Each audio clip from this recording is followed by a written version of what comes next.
भारत के साथ साथ अब इसराइल भी फेक न्यूज की राह पर चल पड़ा। इसराइली न्यूज चैनल्स ने पाक फजाइया के जहाजों को इसराइली जहाज बनाकर हीरो बनने की नाकाम कोशिश की।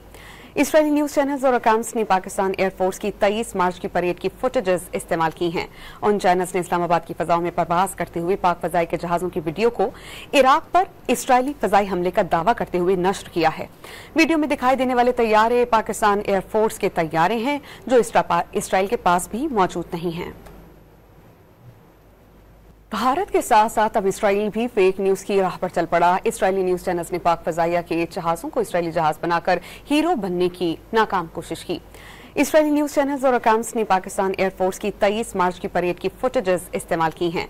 उन चैनल्स ने इस्लामाबाद की फजाओं में परवाज करते हुए पाक फजाई के जहाजों की वीडियो को इराक पर इसराइली फजाई हमले का दावा करते हुए नष्र किया है। वीडियो में दिखाई देने वाले तैयारे पाकिस्तान एयरफोर्स के तैयारे हैं जो इसराइल के पास भी मौजूद नहीं हैं।